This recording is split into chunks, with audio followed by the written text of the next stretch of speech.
Bismillahirrahmanirrahim. Assalamualaikum warahmatullahi wabarakatuh. Waalaikumsalam warahmatullahi wabarakatuh. Alhamdulillahirabbil alamin. Alhamdulillahilladzi hadana li hadza wa ma kunna linahtadiya laula an hadanallah. Asyhadu an la ilaha illallah wa asyhadu anna Muhammadan abduhu wa rasuluh. Allahumma shalli ala Muhammad wa ala ali Muhammad. Rabbi shrah li sadri wa yassir li amri wahlul 'uqdatam min lisani yafqahu qawli. Bapak dan Ibu hadirin yang berbahagia, alhamdulillah kembali lagi saya Ramdhani Azura bisa hadir memandu acara Tausiah Ramadan di edisi yang kedua hari Jumat 15 April 2022 yang bertepatan dengan tanggal 13 Ramadan 1443 Hijriah. Puji syukur mari sama-sama kita panjatkan kehadirat Allah Subhanahu wa taala. Di kesempatan sore hari ini kita bisa berjumpa kembali, kita bisa bertemu kembali tentu atas izin dan nikmat Allah Subhanahu wa taala yang begitu luar biasa.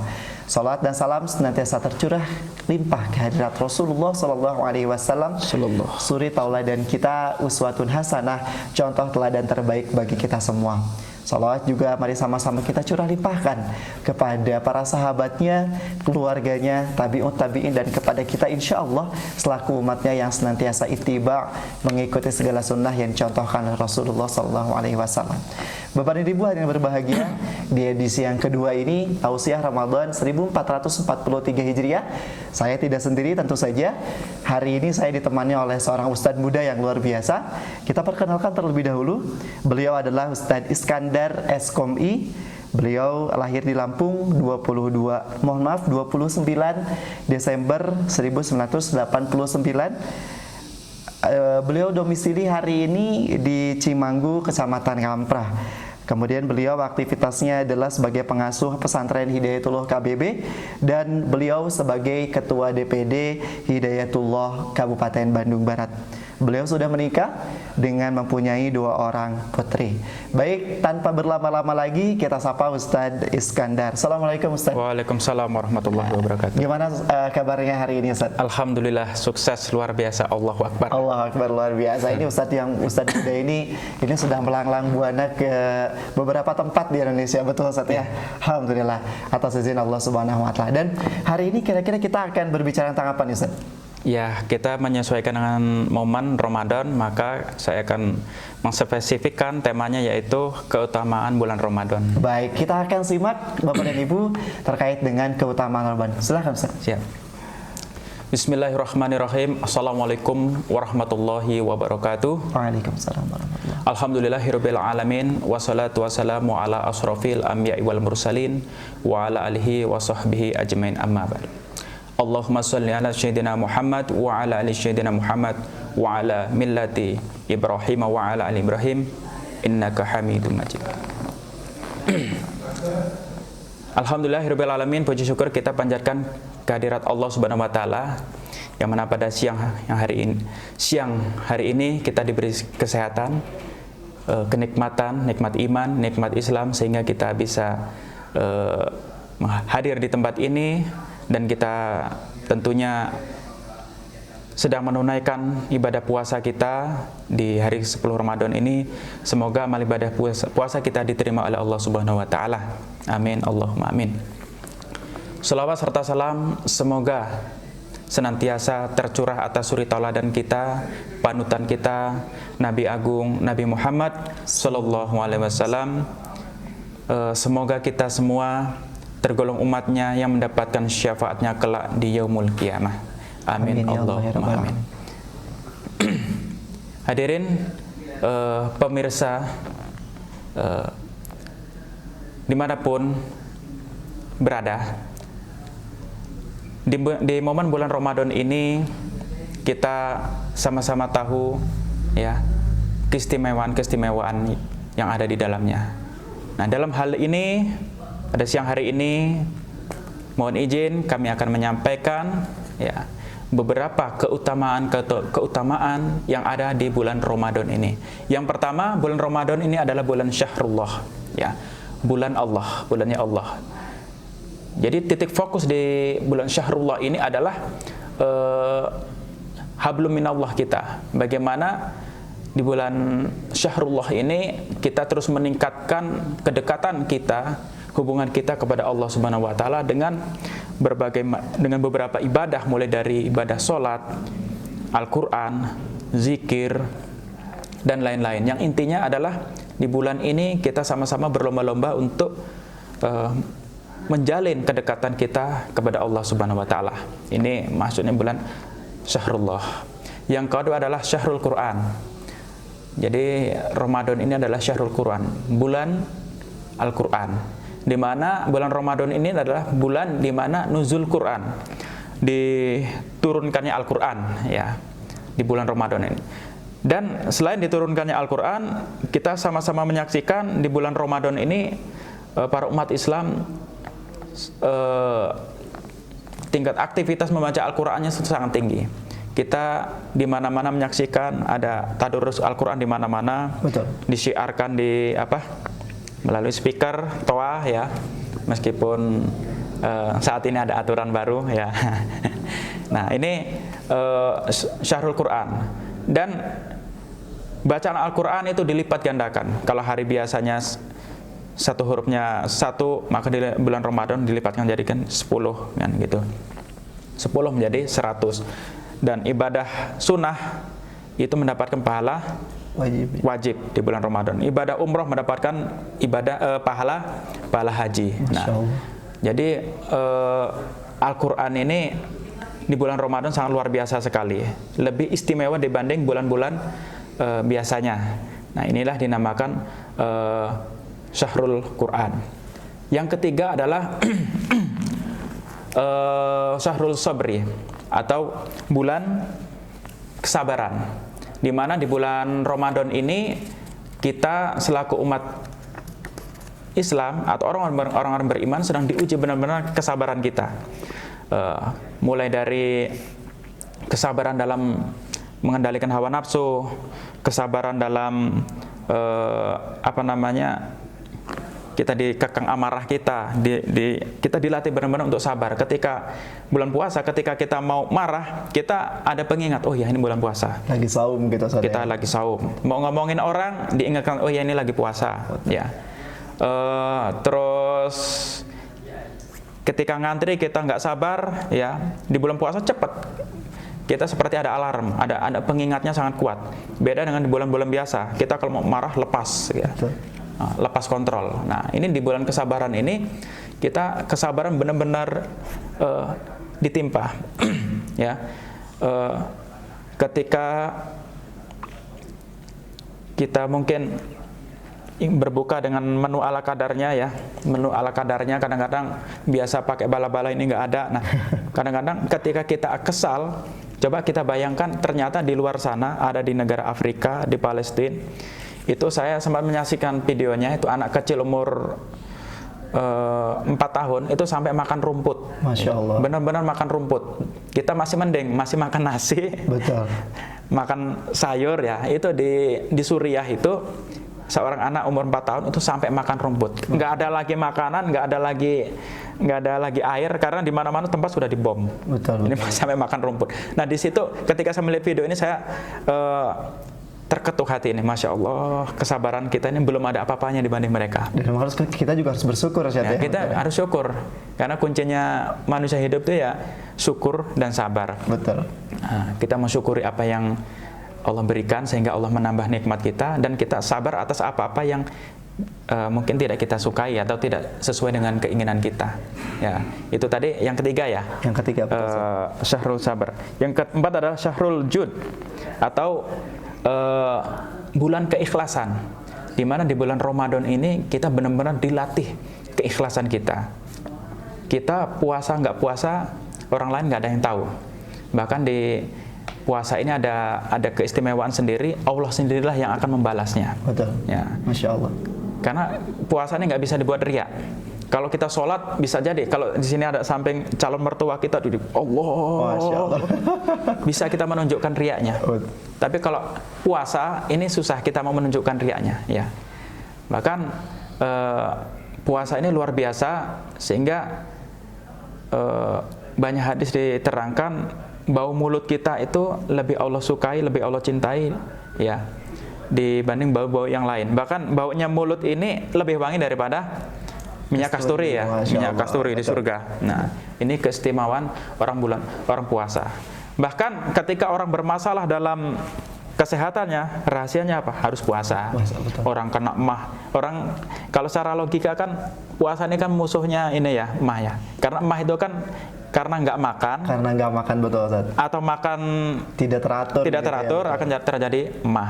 Hebatnya, luar biasa di puasa ini kita sehari nggak makan, tapi emah bisa sembuh. Subhanallah. Ya, ini saya udah mendapatkan testimoni banyak orang yang sakit-sakit emah itu ternyata sembuh gara-gara puasa. Masya Allah. Nah, itu bukan hanya sakit emah aja, orang punya darah tinggi, punya penyakit segala macam, ternyata intisarinya obatnya di puasa.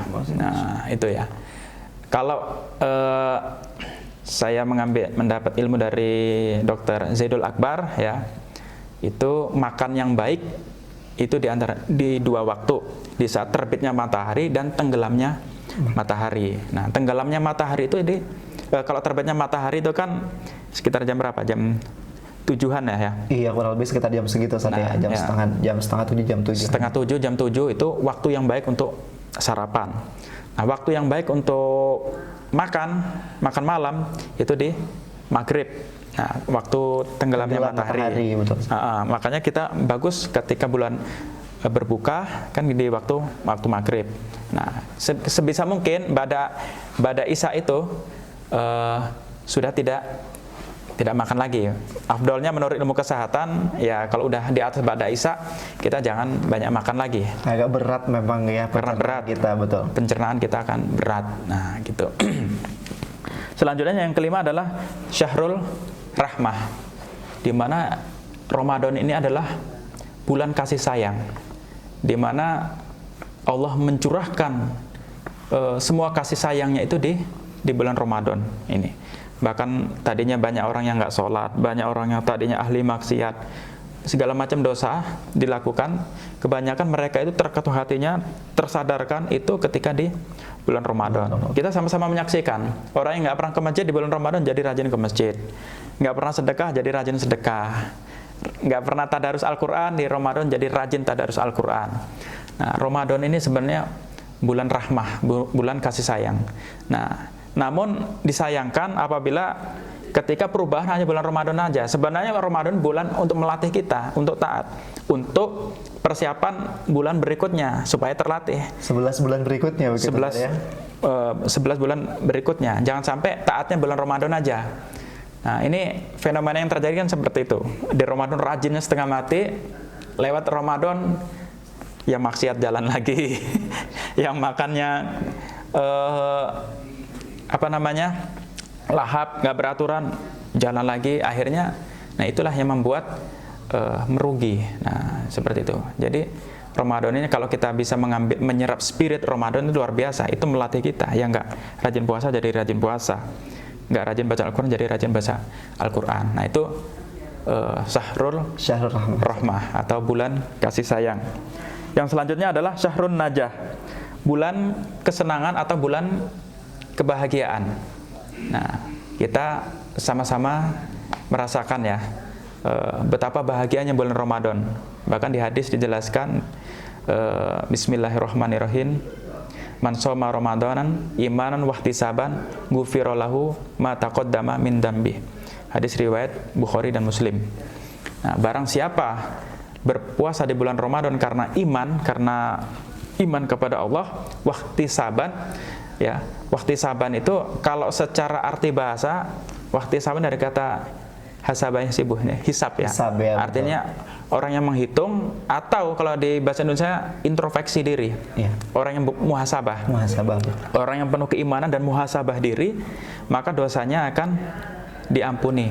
Ya, mata qabdama bidambih, atau dosa-dosa yang telah lalu. Ya, nah, maksudnya seperti itu. Jadi ada dua golongan orang menyikapi bulan Ramadan. Ada yang menyikapi dengan sedih.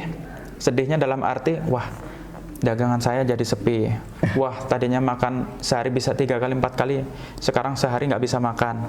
Nah, ini golongan orang-orang yang merugi. Kalau orang-orang yang beruntung tadi, kata Allah adalah orang yang menyambut dengan sukacita. Syahrun Najah itu orang menyambut Ramadan dengan penuh sukacita, penuh dengan kebahagiaan.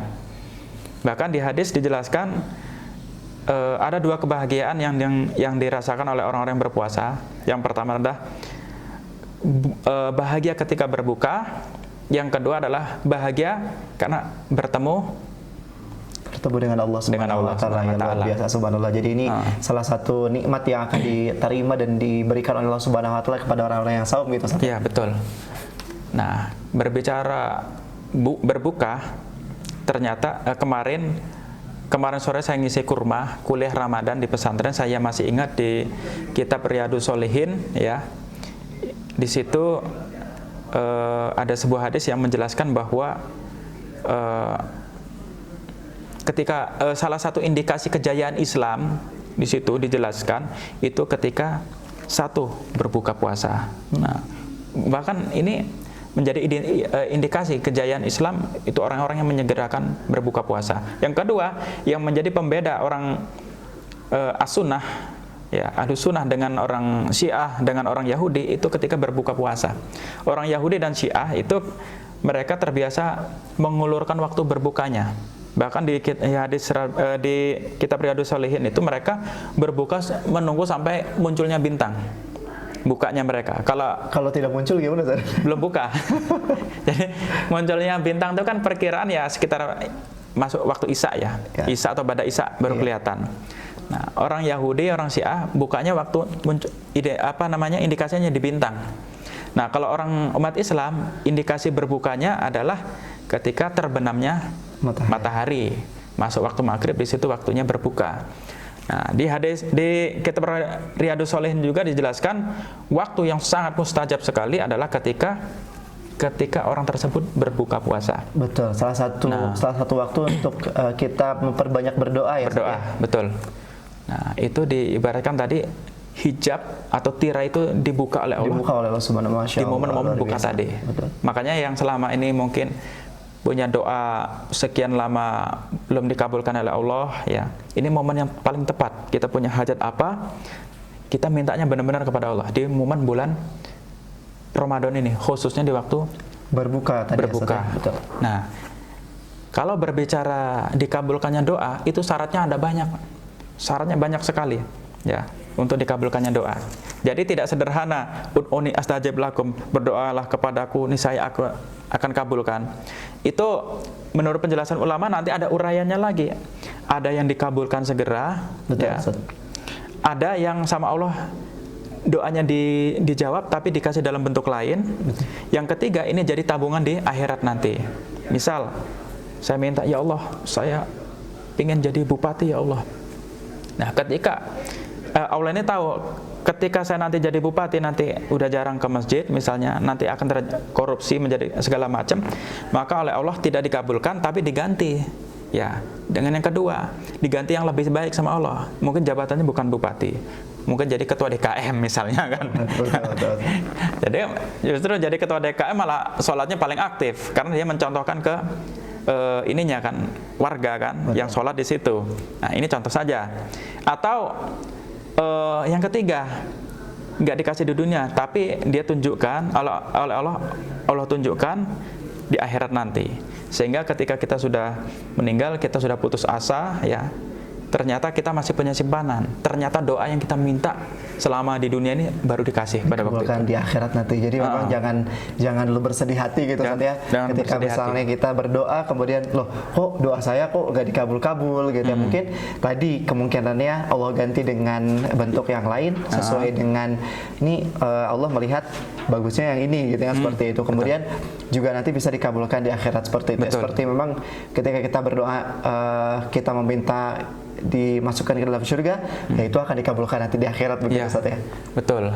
Nah, saya tambahin sedikit beberapa syarat-syarat dalam doa itu kan adabnya banyak ya. Betul. Mulai dari kita dalam kondisi bersuci, kedua menghadap kiblat, yang ketiga di dalam doa itu disunahkan kita memuji Allah dulu, alhamdulillahirabbil alamin. Memuji Allah, yang kedua setelah memuji Allah baru disisipkan sholawat ya.